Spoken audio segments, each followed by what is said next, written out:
There we go. We are live. We are live. Welcome to Big D After Dark. I'm your host, Nathan Hill. You can follow me at Nathan J. Hill. And next to me is Jose Carmona. You can follow him at El Chico Carmona. Yeah, cheers to you, whether you're drinking Kirkland's signature. We are not. Well, I shouldn't do that because we are. They might want to sue us or something. I don't know. We're giving free product promotion. Kirkland's signature sparkling water, grapefruit juice, just water. Anyway, and other delicious beverages of choice. I hope you are joining us and you are pulling up your beverage of choice as we break down the first Houston game of this season for FC Dallas at Houston. So we're going to get right into it here in just a moment. Please know you can post your comments in the feed and we will answer your questions. And we want to hear your responses because this has not been the start that FC Dallas wanted. So the question will be, did we see improvement tonight? Did we see something better? And oh, by the way, Ben Line will be joining us in just a moment at Bird Turgler. So when he's in, I will loop him into the call really quickly here and on screen. So let's get right to it. Houston versus FC Dallas at Houston, 0-0 draw is the result. Is it a yes? Is it all right? Good job, guys. This was a result on the road, or is this no? Still not good enough. Still not good enough. What'd you see, Jose? Well, I'll tell you. I'll say this. I'll come out. I'll just come out and say it. A point on the road in Houston. That's a good result in any year. It is. I mean, I know we're all not happy about it. We want to see some goals scored. But at the end of the day, I will take a draw in Houston. Now, was it better? I mean, I think the first half we saw exactly what we saw in the Nashville series. You know, the team just it wasn't pretty. I mean, I don't think we had a single shot on goal. I mean, I don't recall seeing one. And frankly, Jose, you had someone there peeking in from behind. Maybe she's they're just curious. I got some people drinking in the background. And I got that door is not going to keep them out. But anyway, no, I'm just saying that the first half was like, oh man, it looked horrible. But here's the thing, though, is Houston, despite all their shot attempts, they were not high quality shots. They actually didn't look that good themselves. So when you see how much better the team Dallas played in the second half, you have to wonder maybe that first half where it was 100% obvious to everybody that Dallas was going to play defense and not cough up the game in the first half. In the first half, you got to wonder if that was a mistake. You got to wonder if maybe they should have taken it to Houston, who hadn't played. Yeah, I know that we're in a tournament, but they had like a 2-week break or something like that. Yeah. And they came out and they looked like they hadn't played in a couple of weeks. So you have to wonder if maybe FC Dallas played it little too in the first half because it certainly looked that way. Yeah, so that's the question. You know, did Coach Lucci come out thinking, hey, we need to be ready to absorb pressure? We're not in great form right now. We want to use our, that the fact that we've been defensively better in the last game, put that to the better effect. Or use our two defensive midfielders to really shield the back line. Go with the 5 in the back. Try to limit Houston, and then yeah, you're right. Tweak a little bit as the game goes on. Grow in confidence. I mean, there's questions, but there were so many disconnects that really. Houston didn't play well. I wouldn't say that. I mean, they generated some opportunities. They did generate opportunities, but they were not high quality opportunities. Yeah, and Marr did what Jimmy Marr did what he needed to do to snuff out some of those things. But yeah, there's a lot of questions linger about this because it didn't look like, even from an offensive standpoint in the first half, that FC Dallas was anywhere on the same page. That Barrios and Hara were just on islands, it felt like, or just ineffective. Yes.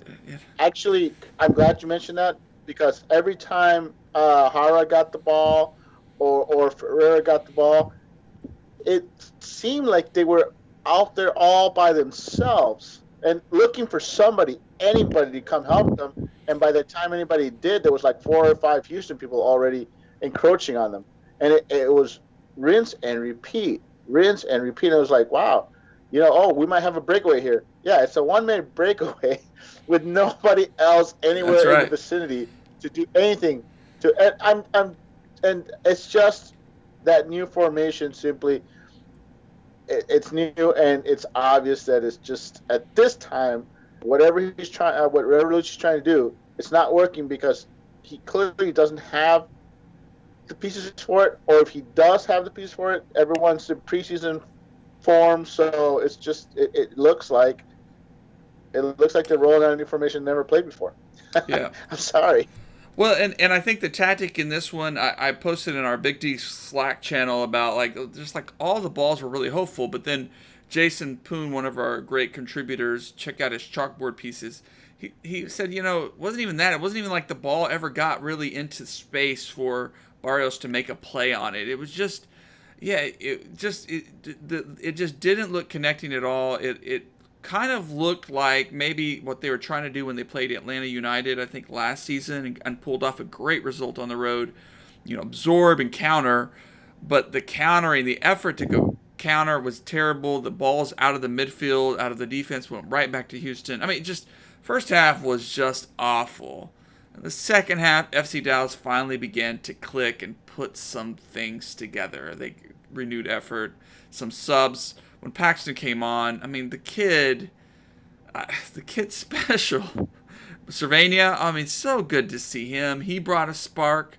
Fafa Picol brought some help. Helps, I think Jesus was tired. Yeah, so we saw some very positive subbing and some managing of the game.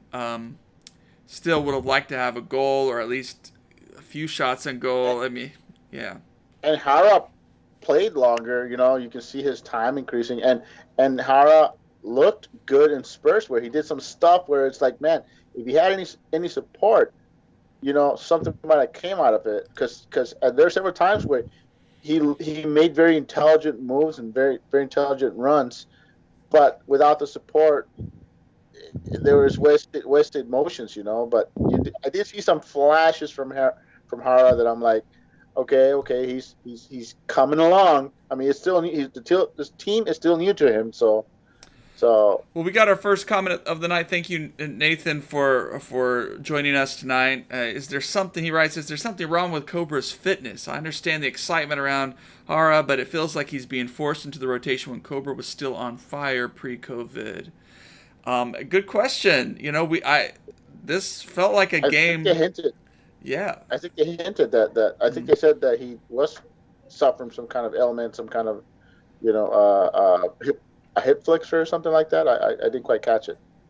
Okay, I didn't hear that. I didn't hear that on the broadcast. So that's interesting. It would make sense because it did seem like near the end, late there, he would have been a nice sub to run to make some, win some balls. They mentioned it when Pepe came on. Okay. They mentioned that he had something that was basically making him not able to come in. But Nathan, you asked a good question, because we're asking that about the whole team, about how are these fitness levels? What is it going to take? I guess getting Hara most of the game, those minutes, was an attempt to kind of build him up and get him going so that he can be more effective. So it's just the big question mark, and it's like Houston's dealing with that too. They didn't look exactly on fire, but we're these guys. It seemed like even from the first to second half, like a kid like Nelson didn't really have a great first half. Sort of just barely tread water out there. Second half, he comes on, gets a little sure, gets a little stronger. It looks like his fitness starts to come back, and so maybe we're seeing this in real time, right? Yeah, I mean, I want to bring something up that no one's really talking about, and we never talked about it in the other podcast or anything like that. But we got to remember that fully 1/3 of the team came down with a corona and had to go into isolation, and that had to affect the team form. Because let's face it, we all say, oh, they have all this time to Right. work out together and play together. How come they're looking at this? That's not true. A full third of the team was in quarantine, and it looks like it. It looks like a team that has a hodgepodge of pieces that are basically they're still trying to put together, because that was significant time lost that no one's really bringing up as why does the team look like it's looking? Yeah, it's looking this bad because they weren't a full team. They weren't. Maybe they Yeah. had all this time to prepare, but the full team didn't have time to prepare. We don't know. We have some idea of who some of the people were, but we don't know who everybody was involved. So you can tell that some people are simply further along than other people, and there's just a disconnect there. There's frankly That's a good loss point. of communication. And if you come down with that and you're hit with that, it sounds like there's lung problems, other issues that come up. Hey, Ben has joined us. Ben, can you hear us? Yeah. Hey, what's going on? All right, we're rolling here. Seems again no camera, but that's fine. You might be wearing diapers, so that's inside joke. We'll cover that in a future episode here of After Dark. We'll talk about Ben's reality TV show experiences, but. Yeah, so we were breaking down the draw there, and feel like while there are things still to worry about and struggle about, a draw on the road against Houston is a result you take season in and season out. So it's not the end of the world, and definitely the team got stronger over the course of the second half. So I think we're feeling okay. So Ben, did you get to watch the game? No, I mean, except for like the last 2 minutes of it. Okay. I'm looking through the box score right now, and honestly, it sounds like I didn't miss too much. I definitely didn't miss anything in the first half because literally no shots in the first half. Yeah, none. And for Hara, literally no shots for the entire game. Yeah, Yes, we were talking about that. Problematic. Howard didn't have any shots, but he had some great moves and runs in the attacking third. He was all alone. So it's like he had the ball in his feet. He made a great move, and there was nobody there to get the ball to. He did have several really, really sweet moves, but there was no one to cross the ball to. It's like, okay, you made a nice move. You got past your defender. You throw it into the box, and there's nobody there. And he did that a couple of times where you're like, man, he's on an island out there. I mean, but you actually, even though he didn't have a shot, you actually saw him play better. Like the wild thing that and I didn't see this game obviously, but I'm just kind of gleaning from like the first few weeks of the team being back in the season. Doesn't seem like they should, if they're gonna play the way they're playing right now with like no kind of creator in the midfield, because Acosta clearly isn't doing that. Mm-hmm. As the box to box guy, maybe play a little bit more direct and play two strikers. I mean, it kind of looks like they wanted to do that, but the build up, I don't know. I mean, like they might have to scrap that momentarily while they're getting everybody back to health and getting ready to integrate a new player in Requarte. So yeah, I know that will be something that kind of flies in the face of their general identity, but I mean, like right now they're not playing to what their general identity is, so why not? You're right. These are the questions that we're kind of sitting with and not quite sure. Yeah, well, what's it going to take? And again, is it fitness? Is it tactics? Is it guys getting to know each other? I mean, there's a lot of questions that we're seeing. Well, let's shift though to a little bit more something that we can talk really positively about, and really deservedly so. That tonight with this start, Matt Hedges officially became the FC Dallas all-time appearance leader. 248 appearances. An Iron Man right there. I mean, incredible. Incredible. I was there. Yeah, and and just to have remembering when they drafted this kid. Whoa, All right. I tried to hit mute before I did that. Sorry about that. It's a tornado going through, but all right.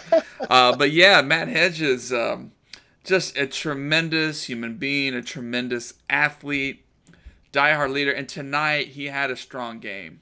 He had a couple of headers, half chances. He wished he had gotten one of those in direction of the goal. But Oh, he was this close. That would have been like the perfect. That would have been the cherry on the top of the, oh my God. And he had This close. a defensive action. I don't know if it was against Elise or who, but it was just vintage Hedges, relentless, great on the ball, prevented a corner, all in one play. I mean, you just said the guy still has it. What can we say? It's great for fantasy tonight. Reggie got beat. Mm-hmm. Yeah, he was great for fantasy, but maybe the game plan was to get Hedges a clean sheet. I mean, I don't know. Maybe it's like, okay, whatever you guys do, we're just gonna go out there play defense and get that clean sheet for Matt. I don't know. Maybe that was part of the game plan. Mm-hmm.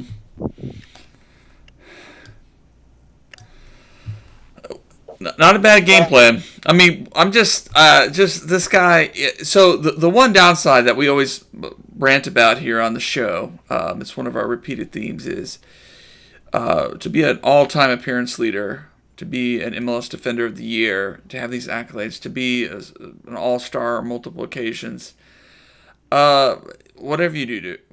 Then to get the attention of the United States men's national team. But then whatever you do. Turn it down. If you go back in time to Matt and say, Matt, now's the time to fake an energy when Bruce Arena calls you up to the men's national team, because whatever that experience was, it messed up his confidence level or something. We will always wonder. He could have been a very solid addition, a mainstay to that roster. But I'll tell you something though. And it's obvious. Whenever FC Dallas has had a player get called up to the U.S. Men's national team, they're asked to play in a different style that they would normally do in Dallas. It's like, oh well, we want you to do this different. We want you to do that different, and it's clear that that's emphasized to them. And when they come back to Dallas, it's like they've taken steps back because, okay, that's what the United States men's national team wants you to do, but that's not what Dallas is asking you to do. So now, what do you do? Mm-hmm. Are you gonna do what your coach is asking you to do, or are you gonna do what you want to get called back up, but you've been given marching orders to say, hey, if you want to come back up, you gotta learn to play this way. So you see where it's had a negative effect on the team, and not just and we've seen it not just one player, not just Hedges. It happened with Cannon after he got called up. It happened with Acosta. I mean, so it's not one guy. It's not a small sample size. It's everyone from Dallas that has been called up has come back and simply not been themselves. Like a complete drop in form. Mm-hmm. So I don't think it's a coincidence. I think it's just different methodology of playing style. And then they emphasize that, and then the player comes back and they want to play that way, but that's not the way it works in Dallas, and that's just, I don't know, maybe Dallas and the U.S. men's national team need to have that worked out beforehand and afterwards. All right. What do you think?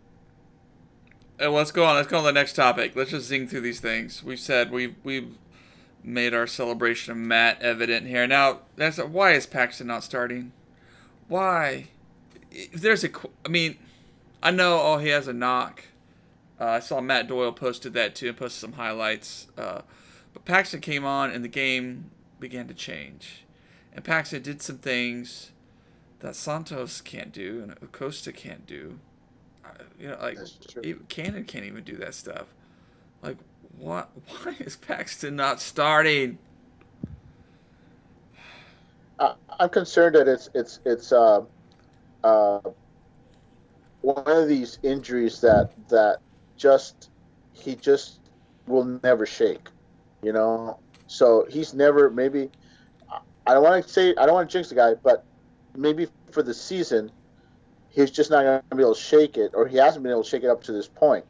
So it's a lingering injury. They think they have it beat, but it keeps flaring up, and that's my take is they want to play him. He looks good when he plays, but let's face it, if he's not healthy, if he has something lingering, then really he's limited. They know he can only play X amount of minutes before it troubles him. And it may just be that unless he shakes whatever this is, that's all we're ever going to get from him for the rest of the season. He's just going to be a super sub, and we're all going to be left, begging for more. Because we see that this is a guy that should be getting more minutes, should be out there getting 60 minutes, 70 minutes, so that he can get in form and build on it. But that's not what's happening, and you have to think that it's some kind of lingering issue that simply is not going to go away. Do you think, Ben, do you think Paxton is dating Lucci's daughter or something? I don't know. Wild speculation here tonight, please. Well, oh wow, that would be really, really awkward because Lucci's daughter is really, really young. And... All right, well, no, I wasn't being serious, but I mean, like, is there something between Lucci and Paxton? Is there something, is there a disconnect there? Is there, I mean, I don't think so. Lucci seems like a heck of a guy, but just wonder if there's... Paxton is one of his boys, I mean, they grew up together in the academy.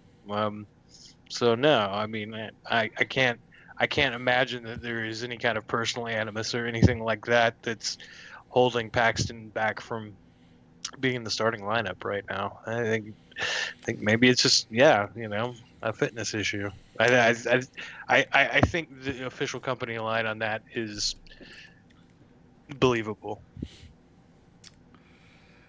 I think we're going to keep asking questions, but hopefully it is just that. It's a knock. It's going to be something that clears up as the season. I hope it's not something where he gets shut down. But we know, of course, this happens to players too in this game, that things happen, and it's tough. It's tough. I just hope there's no drama of any kind, and we get to see him on the field more. So let's go right on to the next thing, which is, hey, SC Dallas has some new signings on their way. Jose, tell us a little bit about these two guys and what they're going to bring to the team. So, of course, the one that everyone's talking about is Andres Ricarte. I don't even know if I'm saying his name right. And this guy, he comes with the highest of praise that for a player that you've never heard of. I know I never heard of the guy, but he's an attacking midfielder type.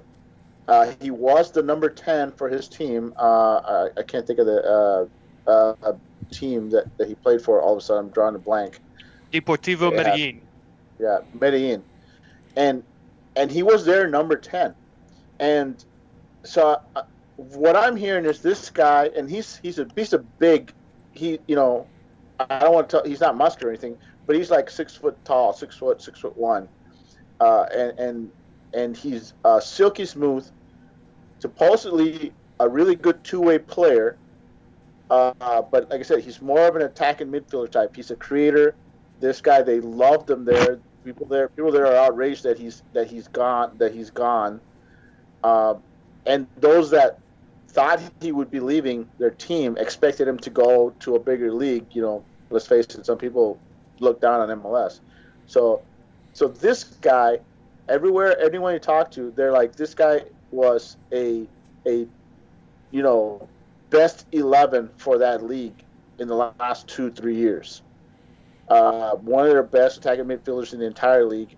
Some people claim that he has one of the best, if not the best, left foot in all of South America. And we're talking in the leagues in South America. I'm just saying, that's hard for me to believe, but there's people that are out there saying this. They're saying, hey, this guy, you're getting a guy who is a magician. Let's face it. And maybe that's, I mean, you've seen the last three games. The team is missing that guy that can make something out of nothing. And this guy comes with that reputation. He comes with the reputation of being the kind of player that can break down defenses and unlock doors. And let's face it, we were talking about this earlier. Santos and Acosta seem to be playing the same, doing the same exact things. You know, we got two midfielders out there that are basically, they're both playing the same role, and neither one of them is really a creator. And because Pax is not playing as a attacking midfielder, he's playing on the wing, he's not there to create. So who's your creator? Ferreira is not a creator, you know? So this guy, I get all excited about some of these guys. He's got potential. He comes with a reputation as a guy who can fix what ails FC Dallas. That's exciting. And by the way, and he's in his prime. I mean, he's 20 years old, so we're not getting some washed out. We're not getting some young guy. And further to the point, it seems to be that Dallas may be moving away from the play the kids. You know, I want to say that another side, I think it was Third Degree, that mentioned this. I didn't read the article, but apparently they're saying that Lucci is trying to get away from play the kids, and some of that makes sense.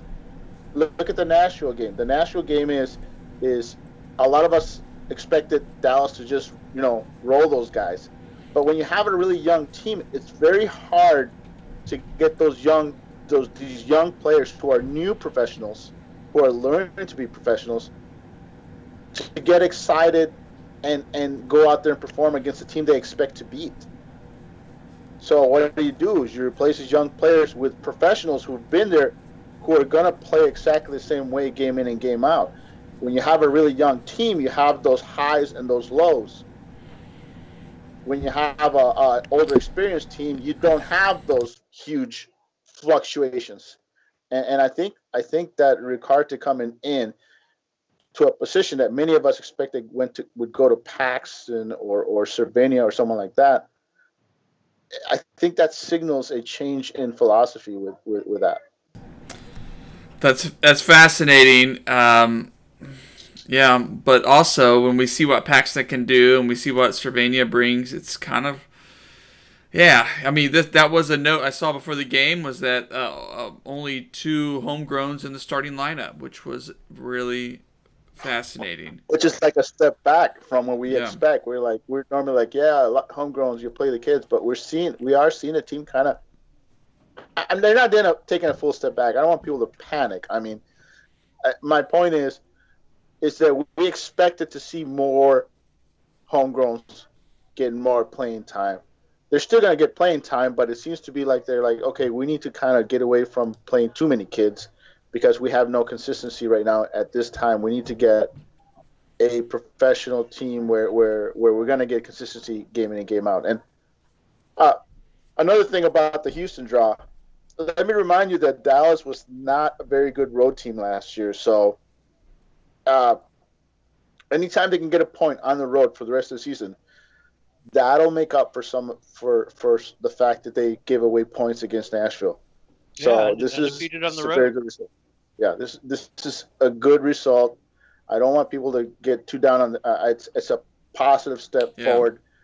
Now let's build on this. Let's go out there and get the 3 points next game. Well, we also have a goalkeeper coming in, Megiolaro. Yeah. So this kid, 6'1", well, more like 6 foot and 6.5 feet. You know, this kid comes with a really great pedigree. We're talking U20 for Brazil, U23 for Brazil. This kid has been with the senior team. He hasn't made his debut for the senior team, but he's been working out with the senior team.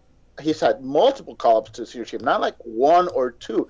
He's been on the bench for like at least 3 friendlies, and I don't mean like all in the same window. It's like he's had multiple call-ups, and each call-up he's been in the bench for friendlies, international friendlies, and just didn't get his. He's been like the third keeper on the senior team. So this guy's in Gremio, who, by the way, has a great. They have their goalkeepers, and he was the third goalkeeper for Gremio, and he just could not get he could not get any action, and I might have mentioned this to you guys, but I didn't mention it to other people. Is the new goalkeeper coach for Gremio values size.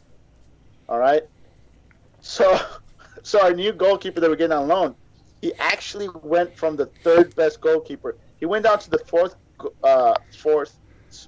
slot simply because the goalkeepers ahead of him are simply taller than him. Imagine that. The whole NFL quarterback is only 6 foot tall. He can't see over the offensive lineman. Gremio goes by that. This is the only negative against this kid is he's not a tall player. So this guy's got a great pedigree. He's got a ton of potential, and I can't wait to see him play, although I kind of hope he gets a couple of games with North Texas because the guys down there are playing horribly, and Mara's playing kind of good, and I want to keep Mara going while he's hot.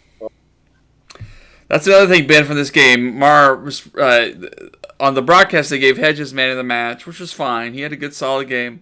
But Mara had a solid game too. Mara was the true man of the match. I mean, he commanded that line well. He organized them. Let's face it, that back line looked really bad against Nashville. They looked passable against Houston, and Mara had a lot to do with that. I've always been a Mara guy. I've never hidden that. When everyone's like, Jesse's the guy, I was like, man, Moore's got great positioning. Maybe he's not the most athletic, maybe he's not the tallest, but his positioning is great and his commanding of the back line. This is a guy who maximizes his head over his athletic skills. And you saw that in this game. I mean, some of those saves, he just made them look easy because he was in the right spot that it's like, oh, well, that was an easy save. It was an easy save because he didn't have to dive or do anything crazy because he was where he needed to be. He made it look easy against Houston. That's good. He was great. He was great. Ben, there's a party going on at Jose's place, man. That's the place to be. Yes. He promised as much. Matt Hedges' numbers from tonight. He had 7 ball recoveries, 3 blocks, 9 clearances, 6 tackles, which is amazing. It's a beast. Yes. Yeah. Man. It's hard to pontificate too much about a game I didn't see except for the last couple of minutes, but I would lean towards Matt Hedges since he set a club record for appearances tonight and had a standout game. So nothing against Jimmy, but come back and see us after you've played like 220 more games. We're getting bombed in the background. Fair enough. There's something going on in the background there, Jose. Just. Well, that's okay. That's all right. That's good. Well, all right. Peeking in to see how the magic sauce is made. Well, good. Well, we don't really have any hot takes tonight. Nothing super crazy. We have one last thing to talk about. Come on now. Was this Reggie Cannon's last game? That's right. Uniform? Oh, that's right. And I do have that. All right, good. Let's pull that up. So yeah.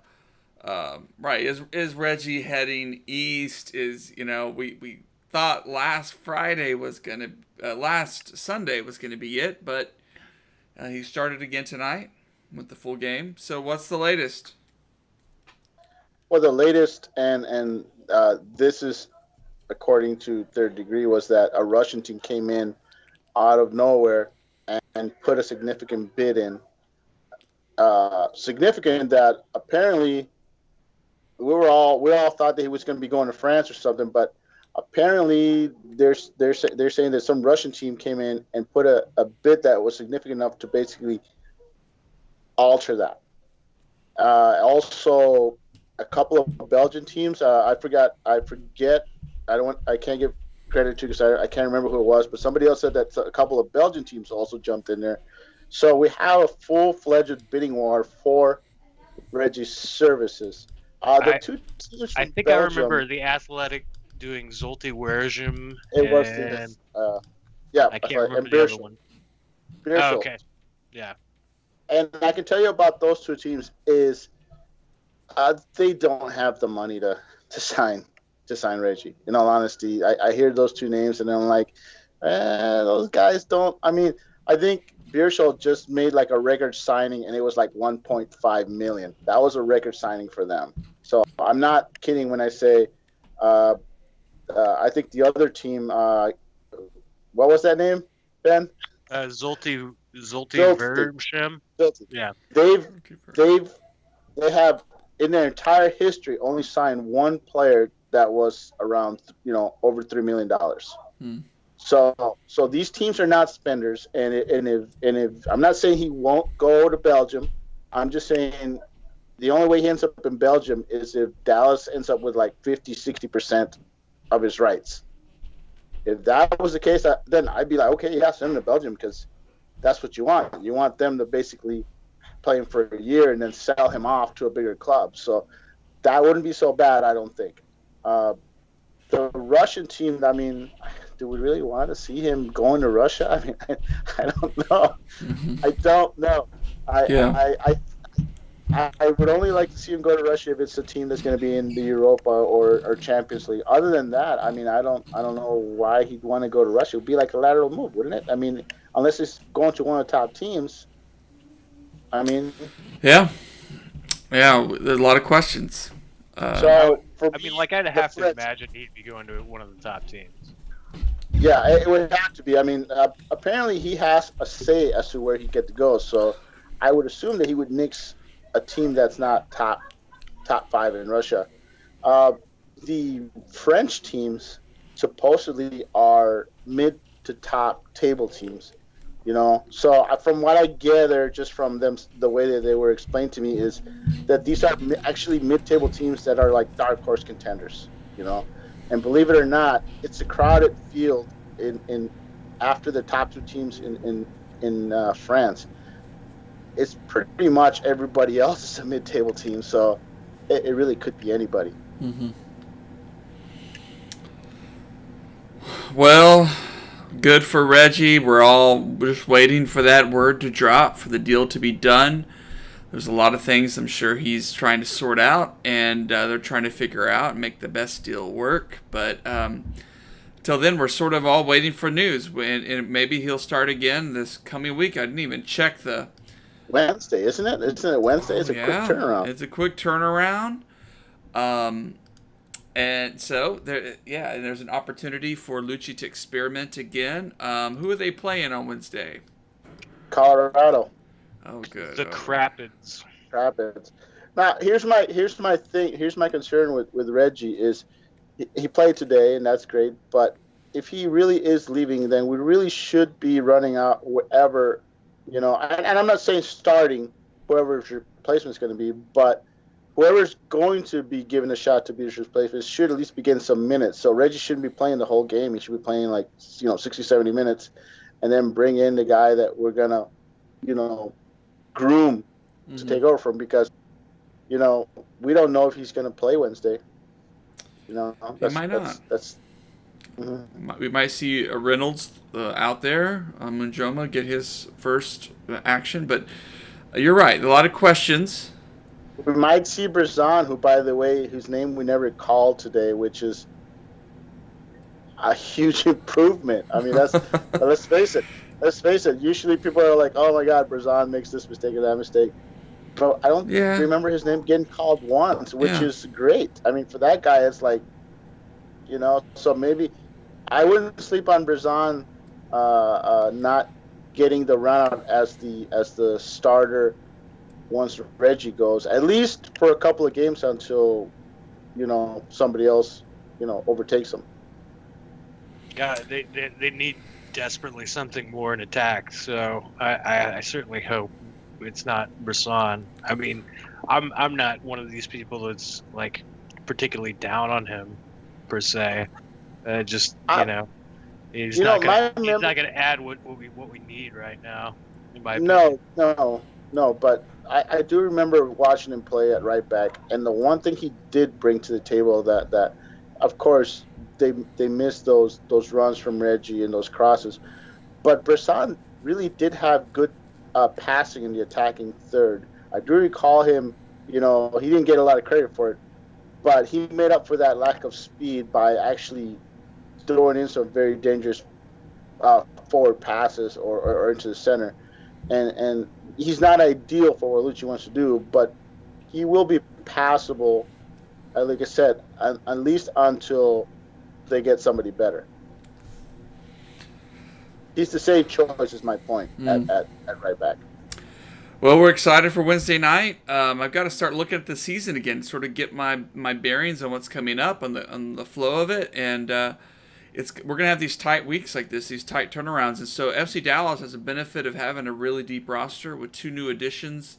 It's a chance for Lucci to keep trying different little configurations. So I'm hoping Paxton gets the start. I'm hoping Paxton. I'll be curious if Hara gets the start or if he doesn't get more of a super sub role on Wednesday to keep him fresh, but we'll see. Oh, but the other positive thing too about this is kind of unusual. Dallas flew into Houston today, and they're flying back home, so it may not be so hard on them travel-wise, that they'll be in their beds tonight and kind of back in the routine. So, good stuff. Yeah, I'm looking forward to the Colorado game. I mean, I'm hoping they build on this and get a goal.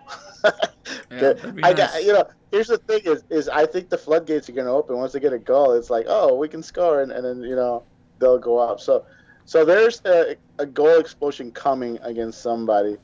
It might be Colorado, it might not, but it's coming. All right, well, that's enough hot takes. It's enough pontification, speculation.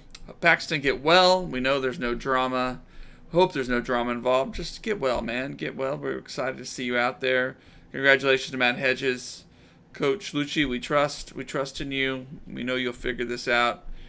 Yeah, let's see what Wednesday brings us. Bring it on. So remember, everybody, you can always follow along on the great writing and the reflections and the commentary at bigdsoccer.com. Be sure to post comments and things and spread the word about this little After Dark show and come participate with us. All right. We have some tantalizing stuff coming in the future. We're gonna share some clips from reality TV shows and just some good juicy stuff to talk about. Yeah, that's right. Right, Ben? Right, Ben? Ben has such an interesting life. He's led many lives. I'm a cat who's down to his last one. Yeah. Well, good. But enjoy watching that game, Ben. That first half would be great if you need some sleep. I do need sleep, so I might just throw that on. All right, thanks for joining us, everybody. Well, have a great night. See you next, I think probably next Sunday or so. All right. See ya. Ciao. That beer's empty. Ciao. Adios.